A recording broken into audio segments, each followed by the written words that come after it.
So this is the recording of the talk I gave at the Scale Up workshop, the 6th of February in Oxford. I talked about the case study where I presented work on photochemical oxidations, and from there really going from small scale in the lab, a couple of milligrams, and trying to push it up to multiple kilograms per day.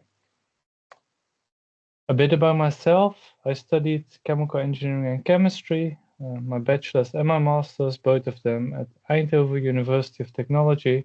And for my master, I chose the track process technology. So I'm a chemical engineer by training. Also, during my master's, I did an internship in the pharmaceutical industry at a company called Janssen. They're located, or at least this department is located in Belgium. And here I worked between discovery and going to the pilot plant.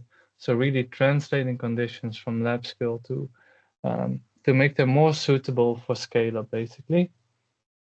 Then after my master's, I started my PhD in Amsterdam at the University of Amsterdam in the Noel Research Group, where I mainly focus on photoreactor engineering, which includes the characterization of photoreactors, but also the design of photoreactors and actually using them, for example, to scale up some processes. So today we will talk about a case study, which is a photochemical oxidation. First, I want to show a bit why photochemistry is relevant also for industry. When you perform a photochemical reaction, you can typically do this under very mild conditions, which means that if you have a very complex molecule already with a lot of functional groups, you can tune this still. You can like add another functional group without affecting all the other functional groups. So that's why photochemistry can be very well applied in drug development, and especially then in late stage functionalization. There's a variety of different reactions that you can use as shown here in this slide. So this is the discovery part. Then also for the scalar part, it is known, it's very much underdeveloped at this point, I would say, but there are some processes that incorporate a photochemical step within the system that is large scale. For example, vitamin D synthesis, where there is a photochemical step within the process. If you want to think a bit more about really large scale applications, then we have to move to wastewater treatment.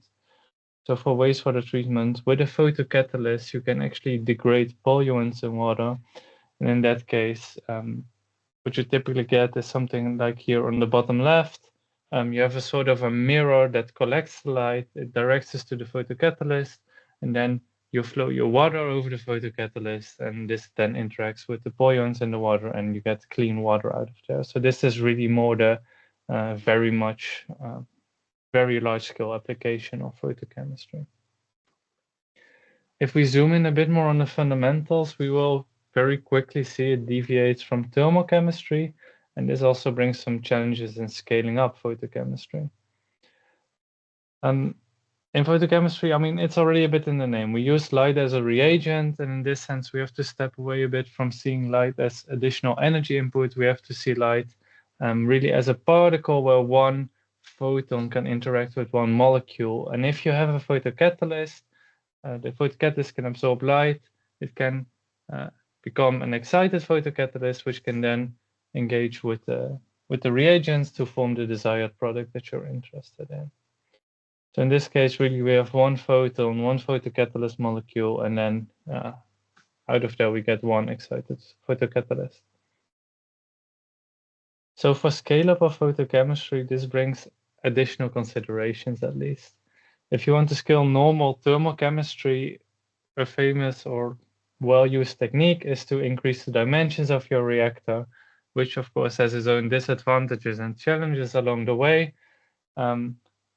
But if you look at the photochemical system, there's something else you have to take into consideration, and that's very nicely shown in this picture, because if you irradiate an absorbing media, what you're going to get is attenuation. The light intensity will decay along the length of the reactor. So you have a zone where there is a lot of light, where your reaction is taking place, and you have a zone where it's dark and there will be no reaction. And you can imagine that if you increase the dimensions of your reactor, the amount of volume where there is no reaction will decay a lot. So you also have to think about how to get light in your system without basically creating this very heterogeneous field in terms of light intensity. But the case study we're talking about is a photochemical oxidation, and we want to oxidize using a gas, which is oxygen, and this brings even more additional design considerations. Because if we then zoom out again a bit more and look at the reaction, we want to have our starting material, we want to react it with oxygen to form a product out of there.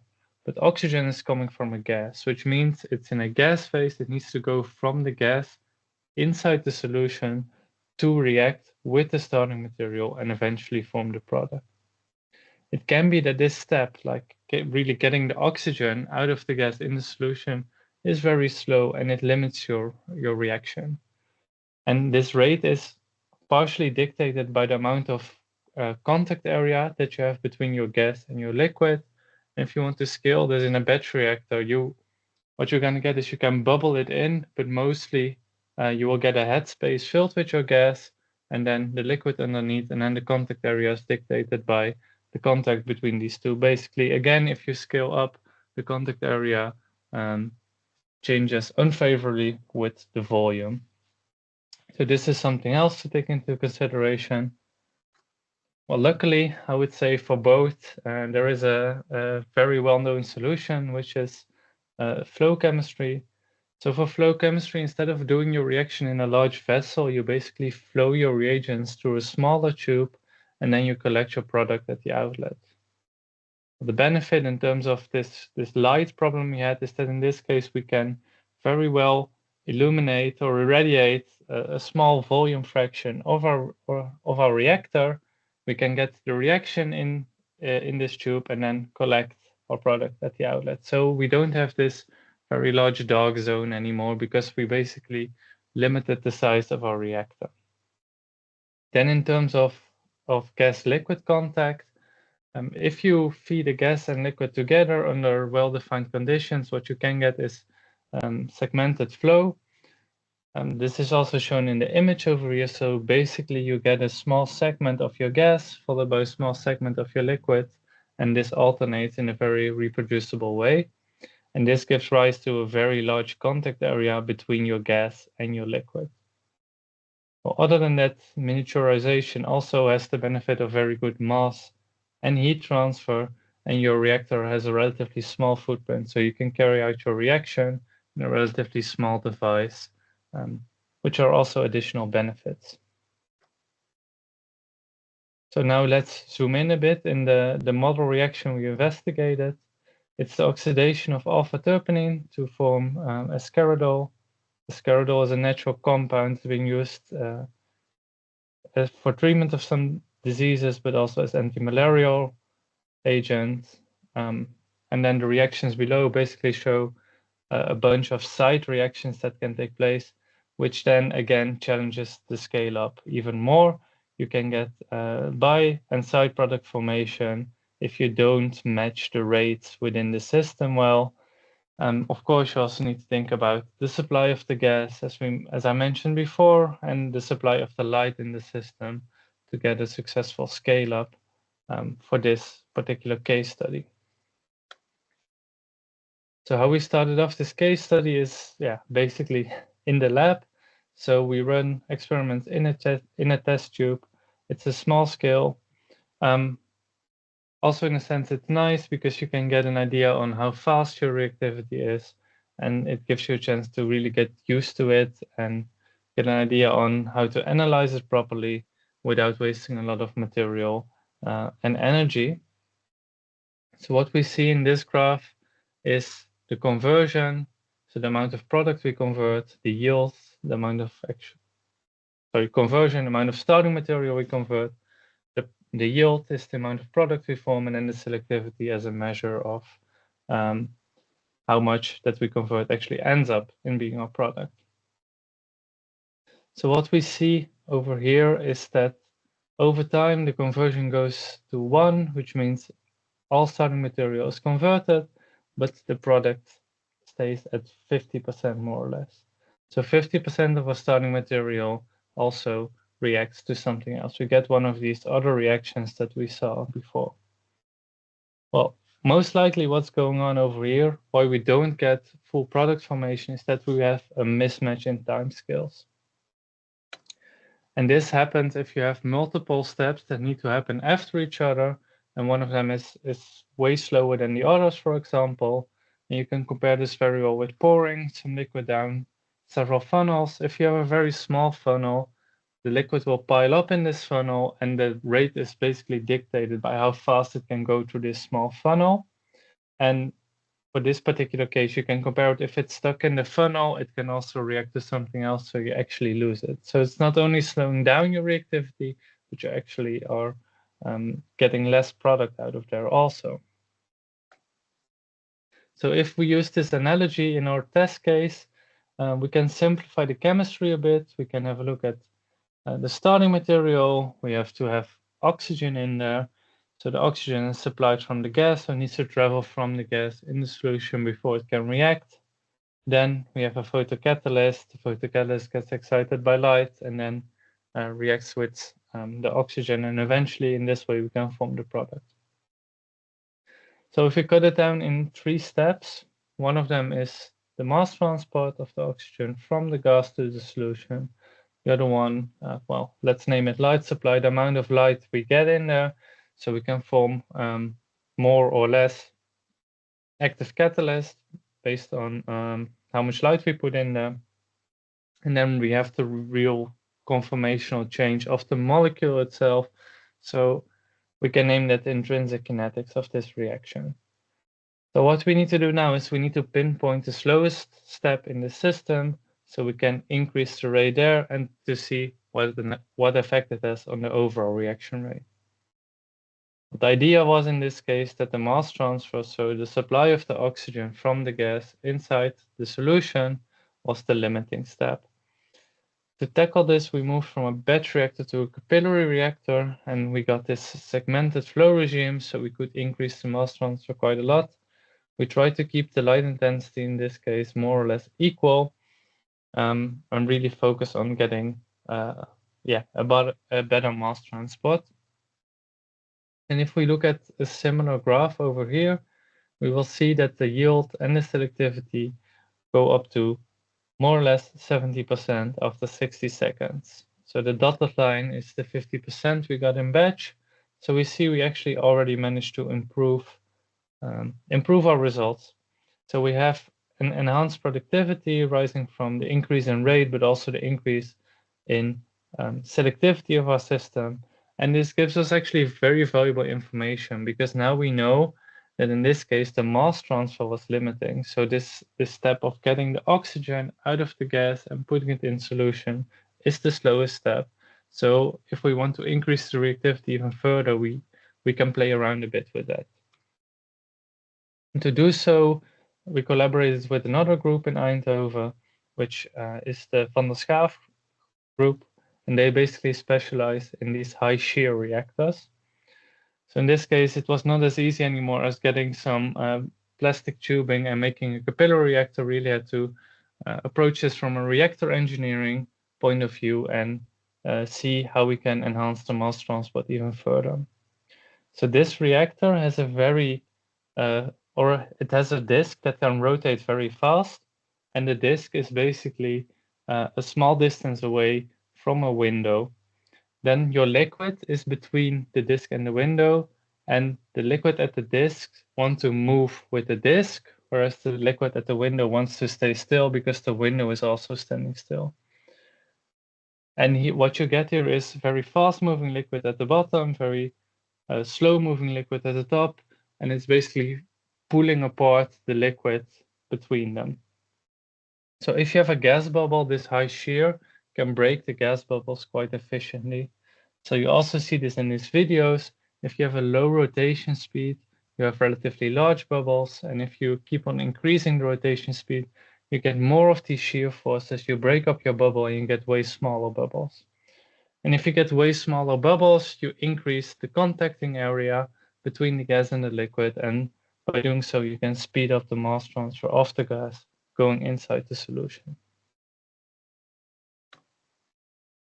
So if you compare the batch situation with the capillary, with this high shear reactor type, we see striking differences. So these graphs might be a bit deceiving because the x-axis is different for all of them. One of them is time, one of them is residence time, the other one is rotation speed. But what we see is the yield and the selectivity increases in each and every one of them. So if you move from left to right, if you increase the mass transfer, you get better results from this model reaction.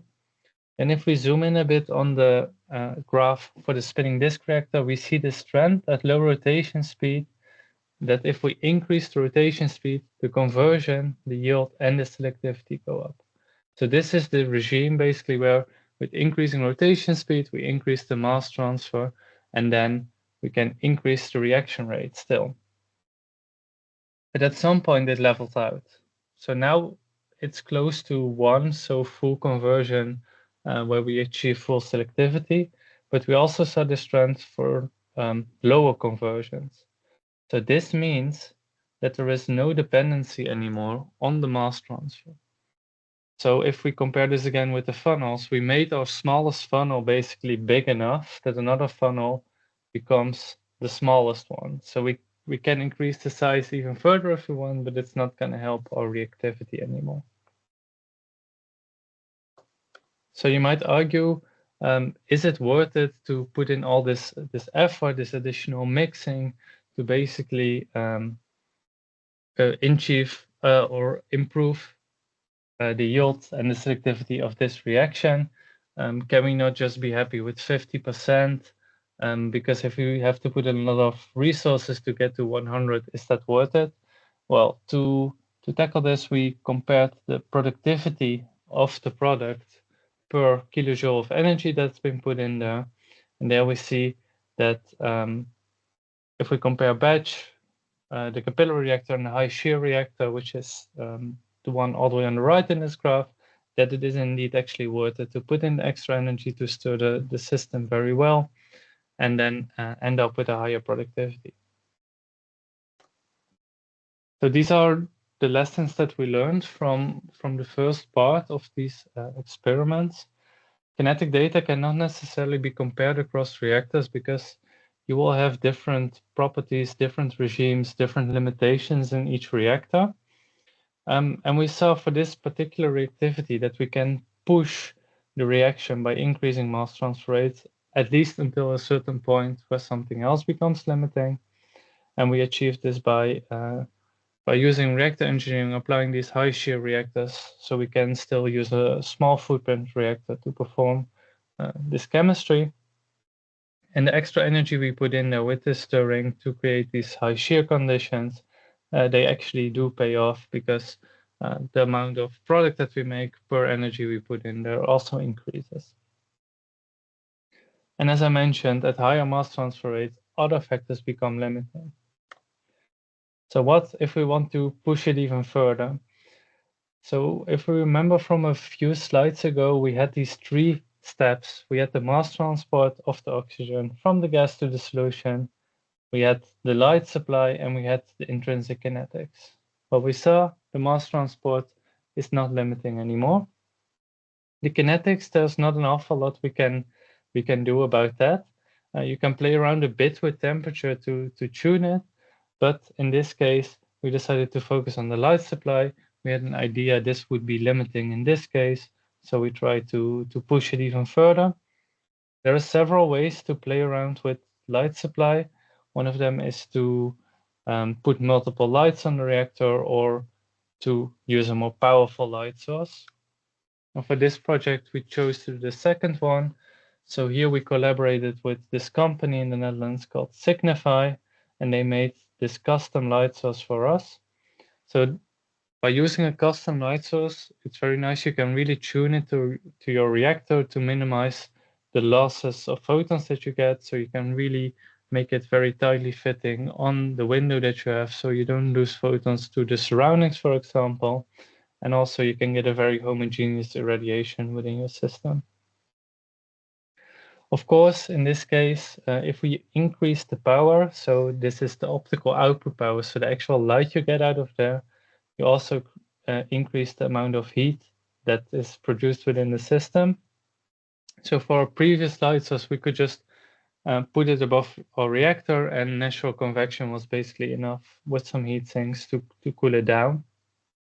Whereas for this very high powerful light source, this was not the case anymore. So additional cooling needed to be designed for it. It needed to have a cooling bath with external cooling to make sure the light source stayed at temperature.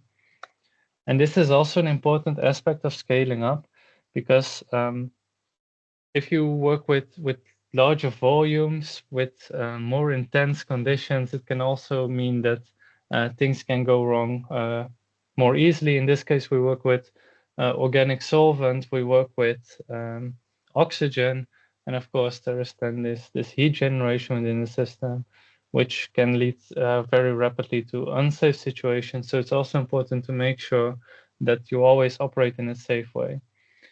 Because, yeah, also, as I mentioned, the light source needs to be cooled, but you can also imagine if you have a lot of light going in your system, not all the energy of the light will end up in your product, and at some point it will be transformed into heat. So it can also put additional design constraints on your reactor itself, that your liquid inside your reactor can heat up a lot. So it's about designing a safe and scalable process. You need to think about installing, for example, cooling loops after your reactor, or temperature control in your reactor, flushing with nitrogen, making sure you get rid of excesses of oxygen after your reaction, and also installing the correct valve to make sure that you don't get pressure buildup and flow in only one direction. So then the result with this very powerful light source, we managed to scale up the chemistry from more or less 1 kilogram per day to more or less 15 kilograms per day. So we were quite pleased with this. It scales very well with the input power of the light that we use. And if we look at the graph here, which shows the conversion against the rotational speeds, and the number basically indicates the light intensity that we set. So 0.42 is the lowest one, and 1.70 is the highest one. We see also a very interesting trend. At the lowest light intensity, there's almost no effective rotation speed. So in this case, we are in a light limited regime, photon limited regime, where we can stir faster what we want. It's not the smallest funnel, it's not going to help. But then as soon as we increase the light intensity, we start to see a dependency on rotation speed, because now we end up in a mass transfer limited regime. And even at the highest light intensity and the highest rotation speed we investigated here, so 1.70 and 3000 RPM, we see there is a small effect on rotation speed and light intensity. So we have more or less both limitations. So we could push the reactivity even a bit further at this point, and even obtain higher conversions if desired. So we were quite pleased with the results we obtained from this system. We found the conditions, we had the very powerful light source, we have the high-shear reactor, and from there we wanted to apply similar conditions to a similar system. So in this case, the oxidation of beta-citronellol to eventually form rose oxide, which is used in the fragrance industry. So it's not exactly the same reactivity, but it's at least very similar. So in that sense, we were confident that it would scale well. Also, it's a reaction that's often used in literature to actually benchmark photoreactors that are used for scaling up photochemical processes. So we got started on that, and the results we had surprised us a bit. I mean, we managed to scale up the reactivity, but not as much as we were expecting. So on the left, you will see the same graph we saw before for the escaridol production, and on the right, you see the graph for the new reactivity. So in our previous system, we saw this very nice dependency on light intensity and on rotational speed, and we managed to produce around 20 kilograms per day at 64% yield. For the new system, we managed to get 9 kilograms per day at 67% yield. So it's still a reasonable scale, I would say. But yeah, the surprise basically emerges from the trends we see in the graph. we very quickly see that rotational speed has no influence on the reactivity anymore. Around 1500 RPM, after that, it levels off. And also, there is no effect on light intensity. The 1.27 watts per square centimeter gives more or less the same result as the 1.70. So in this case, we're not limited by mass transfer. We're also not limited by light intensity, which indicates it could be the intrinsic kinetics playing a role.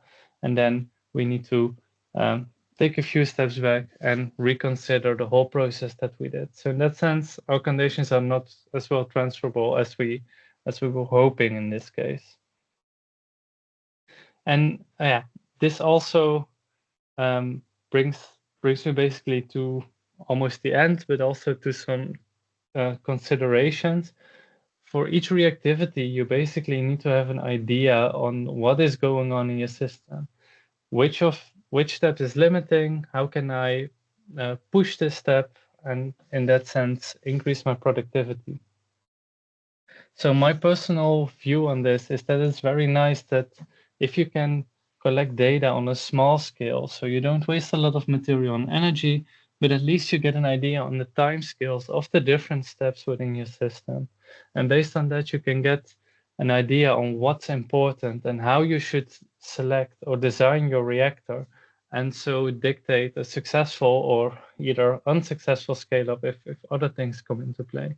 And I think self-driving labs and automation in this sense can help a lot with that. It's something our group also works a lot on. So you can collect the data, you can get an idea on the kinetics, you can get an idea on how fast is my mass transport in my small scale system, and is it limiting or not? Maybe even more important in this case, and then you can move from there. Yeah, so I took this this image from arguably one of the most famous chemical engineers, Levenspiel, and I think it shows very nicely something that we also saw in this case study, which means if you have a very good idea on your kinetics, but you don't consider your mass transfer in this case, you cannot really predict or design anything in terms of scale up. You really need to know what's going on and which steps take place. Yeah, as I mentioned in previous slide, I think it's nice to do it on a small scale already, so you at least have an idea where you can go. And yeah, you will also always have this trade-off between versatility and efficiency. So if you design a very specific system for one reactivity and that works incredibly well on that one, it doesn't mean it works well on a lot of other reactivities at the same time.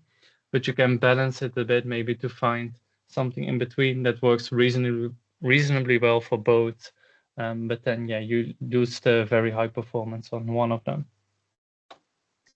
And with that, I would like to thank the many colleagues of my group and of course my consortium for funding and our collaborators on this project from Eindhoven University of Technology. Thank you.